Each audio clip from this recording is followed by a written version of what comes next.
The security camera in Elephant House C had been installed 6 years earlier, and in those 6 years, Cole Merritt had watched more hours of footage than he could reasonably account for births and illnesses, and the slow grief that sometimes passed through a herd when one of their own was moved away. He had learned to read that footage the way a doctor reads a chart, not just for the obvious events, but for the texture of behavior between them, the small hesitations and posture shifts that meant something before anything visible had happened. He had been sitting in the monitoring room since 4 in the morning on the day that would change him, watching Molly on the lower left screen, and what he saw was so quiet and so persistent that for the first 40 minutes he told himself it meant nothing at all. Molly was 19 years old, a first-time mother who had arrived at this moment with no elder females to learn from, no grandmother standing nearby in the pre-dawn dark to offer whatever passes for guidance among a species whose social memory spans decades. The Fort Worth Zoo had brought her from a conservation facility in Sumatra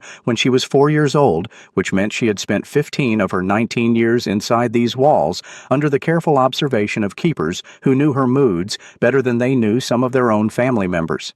Cole had been one of those keepers for 11 of those 15 years. He knew the way she held her ears when she was content, the weight of her footsteps when she was anxious, the soft rumbling she produced when something was uncertain. He knew the pale half-moon scar on her right ear, its origin unknown, its presence simply part of who she was. He had been there the night before when Jasper was born. The birth had taken 4 hours, from the first sign of active labor to the moment the calf reached the ground, and for 2 of those hours, the veterinary team had stood at the edge of the enclosure, watching vital signs and debating intervention. Cole had stood at his post the entire time, without eating, without sitting, barely speaking. When the calf finally arrived, Molly had turned immediately and reached with her trunk to clear the membrane from his face before the keepers had even registered. It was over the action of a body that knew what to do even when the mind had never done it before. They had named him Jasper in the first hour. He weighed 96 kilograms and had the slightly dazed quality of all newborn elephants, a wobbling uncertainty in his legs that was normal and expected and still somehow extraordinary to watch. Cole had recorded the birth time as 2:17 a.m.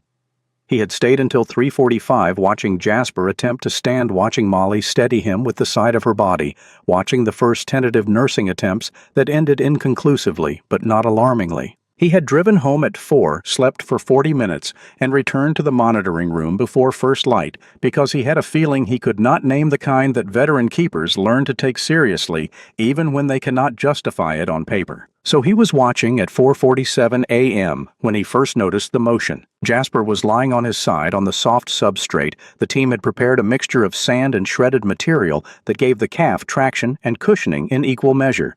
His breathing was visible from the camera, his small chest rising and falling in the rhythm Cole had learned to distinguish from the shallower pattern that meant distress. He looked on the surface of things like a calf who was sleeping. But Molly was not sleeping. She stood directly over him, her front legs on either side of his body, her frame curved slightly inward in the posture Cole had come to think of as covering the way a mother elephant positions herself to create shelter over a calf too young to regulate its own temperature. Every 3 to 4 minutes, with the regularity of a clock, she extended her trunk and pressed it gently against the calf's shoulder or flank or hip, a nudge soft enough not to alarm in any individual instance, but that, repeated across 40 minutes of footage, took on a quality Cole could not look away from.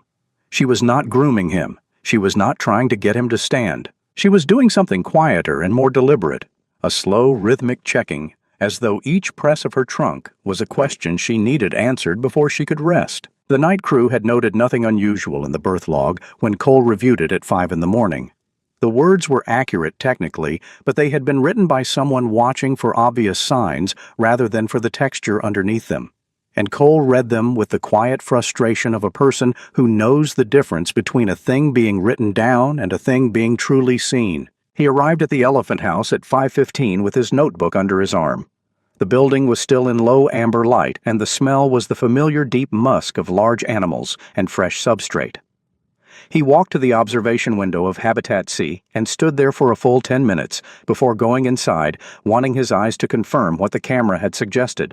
She had not stopped the motion. From this distance, Cole could see things the camera had missed, the way her gaze tracked down toward Jasper, even when her trunk was at rest, the way her ears moved at a frequency slightly faster than her usual resting state, the way she shifted her weight from one front foot to the other in the pattern he associated not with general restlessness, but with focused, contained anxiety. She had not eaten.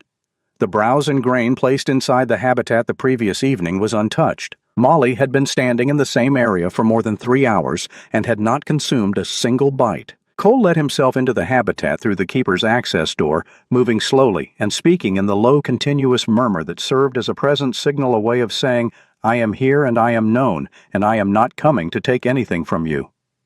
Molly's ears moved at his entrance. She tracked him with her peripheral vision, but did not step away from Jasper and did not make the warning sound that would have told him to stop. He crouched down beside the calf. Jasper's eyes were open, but not tracking, not alert, carrying the quality of an absent wakefulness that exists between sleeping and being present in the world. Cole placed the flat of his hand against the calf's flank. The skin was warm, warmer than the ambient temperature of the building could account for. He held his hand there for a long moment, counting breaths. Then he performed the reflex check he had been performing on elephant calves for 11 years, the small motion that a healthy calf would respond to by turning its head and searching for the nearest warm body. The nursing reflex that signaled the animal's basic drive toward sustenance was intact. Jasper did not respond. The eyes stayed open. The head did not turn. The breathing continued in its slightly off rhythm, persisting as though the body was running through momentum rather than engagement with the world around it. Cole sat back on his heels and held that information in his chest before letting himself process it. He breathed. He looked at Jasper. He looked at Molly, who had not moved, whose trunk rested at the side of her body, but whose entire attention was trained on Cole with a quality of expectation he had not experienced from an elephant in quite this way before. She was looking at him the way a person looks at someone they are hoping will understand something without being told. Cole stood slowly and walked back to the keeper's access door.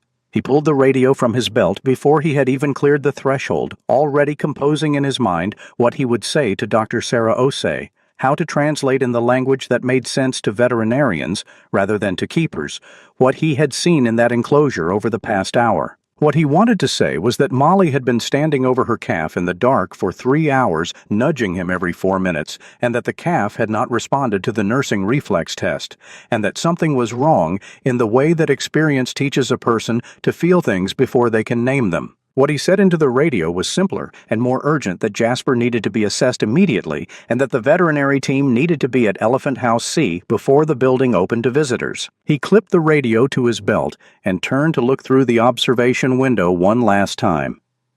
Molly had resumed the motion. Trunk extending, pressing, gently withdrawing. 3 minutes. 4. Extending again. Cole stood at the window with his notebook in his hand and did not write anything for a moment. Then he wrote the time, 5:23 a.m., and beneath it, 3 words he would return to many times in the months that followed. She already knew. Dr. Sarah Osei had been head veterinarian of the zoo's large mammal program for 6 years, and in that time she had learned to distinguish between the quality of voice that meant an animal was in crisis and the quality of voice that meant a keeper was worried, two things that were not always the same. Cole Merritt had one of the most calibrated voices she knew in either category.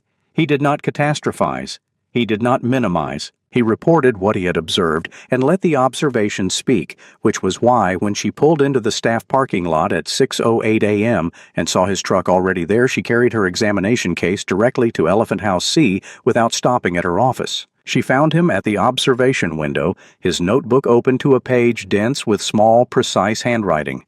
He handed it to her without speaking. She read it in the corridor light, her eyes moving quickly through the entries.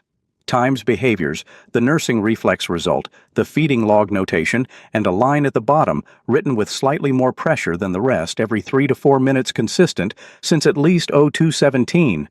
No interruption observed. Sarah read that last line twice. Then she put on her examination gloves and went inside. The assessment took 22 minutes. Cole waited outside the immediate circle of the veterinarian's attention, standing back so as not to crowd the space or influence the read. Sarah moved through the examination with the focused efficiency of someone who had spent years developing a clinical relationship with a species whose trust, once lost, was not quickly recovered.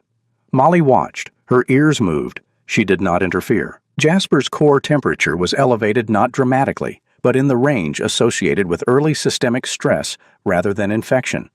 His heart rate was lower than it should have been for a calf of his age in the hours after birth.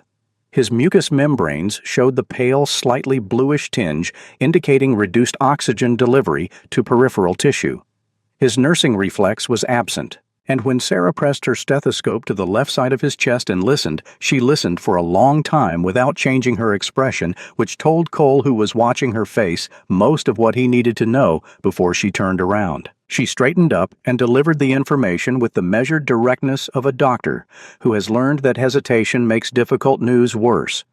The heart sounds were abnormal, a murmur of a specific character that required imaging to fully evaluate, but that pointed in combination with everything else she had observed toward a structural problem, rather than an infectious or metabolic one. She used the phrase congenital cardiac anomaly, and Cole heard it land in the silence of the enclosure and felt its weight settle in his chest. The sequence of decisions that followed happened with the speed that veterinary medicine requires when conditions do not wait for deliberation. Sarah called the imaging technician. Cole called the zoo director. The morning staff were redirected to other buildings. Habitat C was closed to visitor access for the day, a decision the director approved in 90 seconds. The imaging equipment took an hour to set up, and it was during that hour that Cole observed what would stay with him longer than any clinical detail of the day. Molly moved through the space in a slow, contained circuit to the eastern wall, to the water trough to the center of the enclosure, back to Jasper. Never going far, never going fast, never breaking the fundamental geometry of her orbit around her calf. Each time she returned, she performed the same motion trunk, extending, pressing, gently withdrawing. She had been doing this since 2:17 in the morning.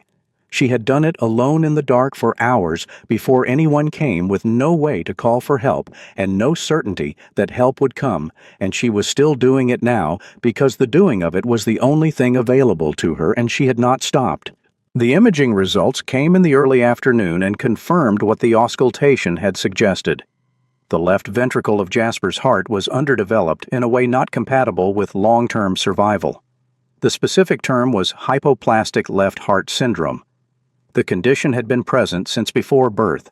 No intervention during the night, no different decision at any point in the 24 hours since Jasper arrived would have changed its presence or its implications. Sarah told Cole this in the corridor outside Habitat C in the fluorescent light of the early afternoon, with both of them still in their examination gear. Cole listened. He asked 2 clinical questions aimed at understanding the timeline and the management options that remained, and Sarah answered them with equal directness. There were supportive measures that could extend Jasper's comfort over the hours that remained, and Sarah intended to implement all of them. What she could not offer was a path to the outcome everyone had been hoping for since the previous night, because that path did not exist for this particular calf with this particular heart. Cole went back to his observation post. For the rest of the afternoon, the work of the veterinary team was focused and quiet and thorough in the way of professionals who understand that their job in circumstances like these is not only to extend life, but to protect its quality until its end. Jasper was kept comfortable. His breathing was supported. He was monitored continuously. And through all of it, Molly was present, her orbit never widening her attention, never wavering the motion of her trunk, continuing in its steady, patient rhythm. At 6:17 in the evening, with the Fort Worth sky going orange through the high windows and the building carrying the particular quiet of something important happening inside it, Jasper managed to stand. It was not the standing of a healthy calf finding his legs. It was slow and effortful and required 2 keepers positioned on either side of him, their hands at his flanks providing enough support to keep him from going down immediately. He was upright for 38 seconds. Cole counted every one of them. During those 38 seconds, Molly crossed the enclosure in a few long, purposeful strides and reached out with her trunk and touched the top of Jasper's head in a gesture so gentle and so deliberate that 2 of the keepers present had to look at the wall. 38 seconds. Then Jasper's front legs buckled and he went down again, the keepers managing his descent so that he landed as softly as possible back on the substrate. Molly returned to her position above him and resumed the motion. Cole looked at Sarah. Sarah looked at Cole. Neither said anything because there was nothing to say that was more useful than continuing to watch and continuing to be present. At approximately 8:30, Jasper nursed briefly less than 90 seconds, the first successful nursing since birth. It was not enough to change the clinical picture. But it happened, and Jasper's body for 90 seconds did the thing that a healthy calf's body was supposed to do. During those 90 seconds, Molly held absolutely still her enormous frame, motionless for the first time in the 16 hours since her calf had been born. Cole, watching on the monitor in the adjacent room, pressed his knuckles against the desk and did not look at anyone. It was 11:47 p.m. when Sarah came to find him in the monitoring room. She sat down in the chair beside him without saying anything first, which told him what he needed to know before the words came. She told him that Jasper's respiratory function had declined over the past 2 hours in a way consistent with the progression she had anticipated from the imaging results, and that the team had done everything within their capacity to manage his comfort, and that it was over. Cole looked at the monitor. Molly was standing over the spot where Jasper had been lying.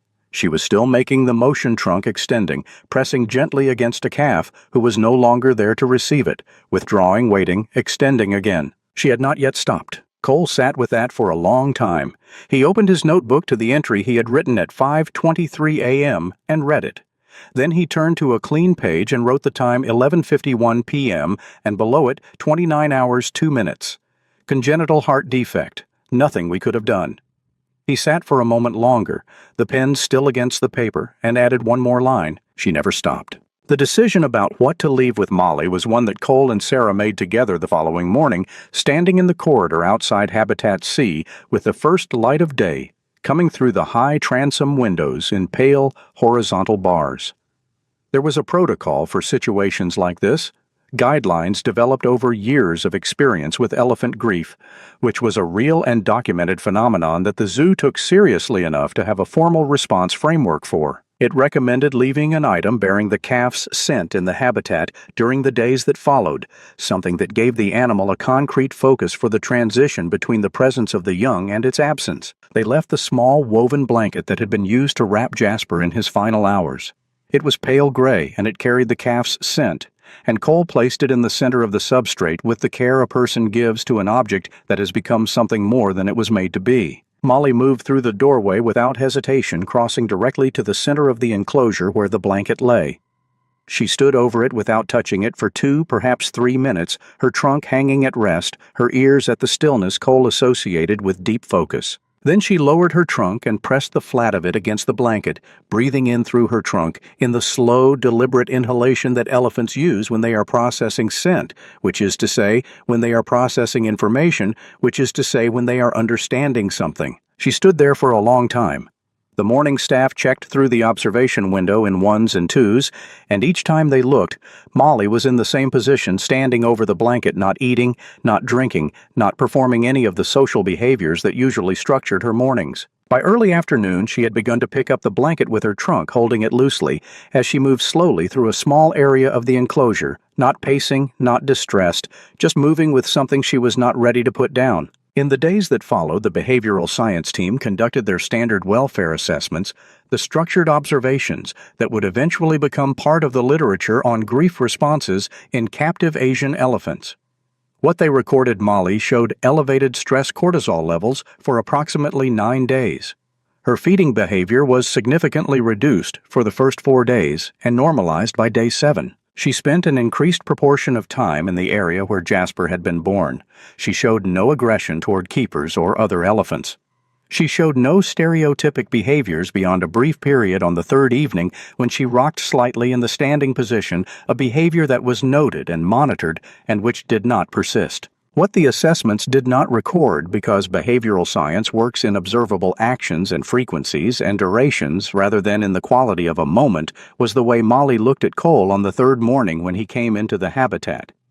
She was standing near the eastern wall, the same section where she had pressed her forehead during labor, and when he entered, she turned and regarded him with an attention that was not the neutral tracking of a familiar person in a familiar space. It was direct and sustained in a way that held him at the observation post for several extra minutes, his hand resting against the barrier, returning her gaze with the same quality of attention she was offering him, because it seemed like the only appropriate response. He thought about Molly's history in those minutes, as he had been thinking about it in the scattered hours since the birth when he was supposed to be sleeping.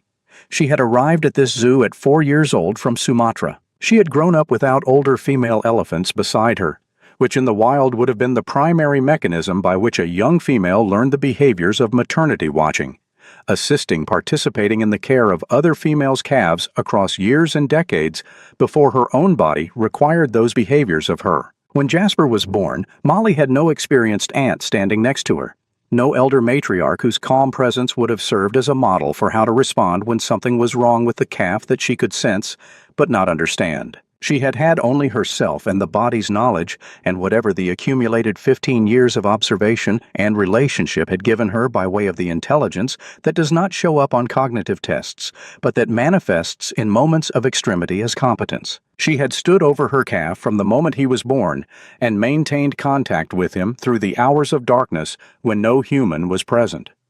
She had performed with no prior example to follow the monitoring behavior that Cole later found in the elephant literature, the trunk pressure check used by experienced mothers in wild herds to assess the responsiveness of young calves documented in field research from Amboseli and Kruger and the Elephant Valley of Borneo. She had done it every 3 to 4 minutes for more than 15 hours through the long afternoon when the clinical team worked around her, trying to solve a problem that turned out not to be solvable until Jasper was gone, and then she had continued briefly in the dark, pressing her trunk against the warm substrate where he had last been lying, because the body in grief does not always receive the message at the same time as the mind. Cole had been a keeper for 13 years, and in those years he had accumulated a kind of knowledge that was not book knowledge and not even entirely experience knowledge, but something closer to relational knowledge, the understanding that comes from sustained attention to a specific individual over a long period of time. He knew Molly. He had known her since she was 8 years old, and in all of that time he had never seen her do anything he could not, with enough thought map onto a framework that felt at least adequate. He did not feel adequate to what he had witnessed in Habitat C. The thing that stayed with him was not the grief itself. Grief was something he had seen before and elephants had documented and assessed and helped to manage. What stayed with him was the hours before he arrived, the period between 2:17 and 5:23 in the morning, when Molly had been alone in the enclosure with her newborn calf and had understood through mechanisms he could not fully specify that something was wrong and had responded with the only tool available to her. The repeated patient exhausting action of pressing her trunk against her calf's body and waiting for a response that came inconsistently and then less and then not at all, and continuing to press because stopping would have meant accepting something she was not willing to accept. He thought about this in the context of what had happened at 5:23 when Molly had looked at him in a way that transmitted something across the gap between their species before his analytical mind had processed it. Some quality of urgency and knowledge and request that his nervous system had received before he could name it. He had called Sarah before he had formulated the exact clinical rationale, and the call had been right, and the assessment had confirmed everything his instinct had told him at the window. She had known before he did. She had been trying to tell him in the only language she had for the hours before he arrived and for the minutes at the window before he made the call. The telling had worked eventually imperfectly, late partial, and requiring of the receiving party something more than information. It had required a particular quality of attention that Cole had spent 13 years developing without knowing that this was what it was for. 3 weeks after Jasper's death, the behavioral science team completed their final welfare assessment and declared Molly's grief response resolved within normal parameters. Her feeding had fully normalized. Her cortisol levels had returned to baseline. She was engaging appropriately with the other elephants in her social group, including 2 older females transferred from a program in Thailand 2 years earlier, the first time in Molly's zoo life that she had lived alongside animals who carried the specific behavioral knowledge of experienced elephant maternity. She had been observed on 2 occasions in the 3rd week standing near one of the older females during periods of rest in a posture the team noted as affiliative proximity, seeking a clinical phrase for an animal choosing to be near someone who might over time have things to teach her. On the last day of the assessment period, Cole arrived before the monitoring room lights were on and stood at the observation window of Habitat C in the dark with his notebook in his hand and his coffee going cold on the ledge beside him. Molly was asleep lying on her side near the eastern wall where the first light of morning came through the high windows in a long diagonal bar. The older female was asleep nearby, and the social geometry of the two sleeping animals close enough to signal safety. Far enough to signal individuality had the quality of something recently established and still being negotiated, the beginning of a relationship that would take years to fully form. Cole opened his notebook. He turned to the entry from the first morning, 5:23 a.m. she already knew, and let it serve as the anchor point it had become for everything that followed. Then he turned to a clean page and wrote the date and the time, and below it, a single observation. The assessment team would not be recording because the assessment period was over, and this was simply a Tuesday morning in early spring with the light coming through the windows and the elephants asleep, Molly sleeping, older female nearby. Some kind of peace beginning. He closed the notebook. He picked up his coffee and drank it cold. Outside the zoo was quiet in the particular way of places where wild things live. The silence, not an absence of life, but a temporary suspension of its visible expression, everything present and waiting for the morning to begin. Cole stayed at the window until the light had shifted from blue-gray to the warmer tone of a day committing to itself, and Molly stirred. And the older female stirred, and the building began to fill with the sounds of animals waking into another day. He thought about something he had read years earlier in a field study on elephant social behavior, a line that had not fully landed at the time, but that had stayed with him in the way things stay when they are ahead of where you are and waiting for you to catch up. The researcher had written that in a matriarchal society built on the transmission of accumulated knowledge across generations, the most important thing was not strength or size or speed, but memory. The matriarch's value to her herd was the decades of experience she carried in her body and her brain, and passed to younger females through proximity and example and the slow accumulation of shared years. Molly was 19 years old. She had lost her first calf. She was standing in the morning light near an animal who had raised calves and knew things that Molly did not yet know, and she had a long life ahead of her, and the world had shown her something terrible and true that she would carry into everything that came after. Cole put his notebook under his arm and walked to the keeper's station to begin the morning tasks, thinking about the way a single night can change the quality of what you know, not the facts themselves, but the weight of the knowing, the way it sits differently in the chest after you have stood in the dark with it and come out the other side still standing. He thought about the motion, trunk extending, pressing gently, withdrawing. Every 3 to 4 minutes through the long dark with no audience and no certainty that anything she did would matter, and doing it anyway because stopping was not a thing she was willing to do. There are kinds of love that do not ask to be witnessed. There are kinds of love that exist in the dark, in the repetition of a gesture, in the patience of a body that keeps showing up for something it cannot fix and will not abandon. Cole Merritt had worked with elephants for 13 years. And had seen things that enlarged his understanding of what it meant to be a living creature capable of attachment and memory and loss. And the thing he carried out of Habitat C, beyond all the clinical details and the behavioral data and the precisely noted timestamps, was simpler than any of those things and more difficult to put into a report. It was the image of a mother alone in the dark, doing the only thing she could do for as long as she could do it, which turned out to be long enough. Not to save him because nothing could have saved him, but long enough to say in the only language that crossed the distance between their species that she had been there all the way through and that she had never once looked away.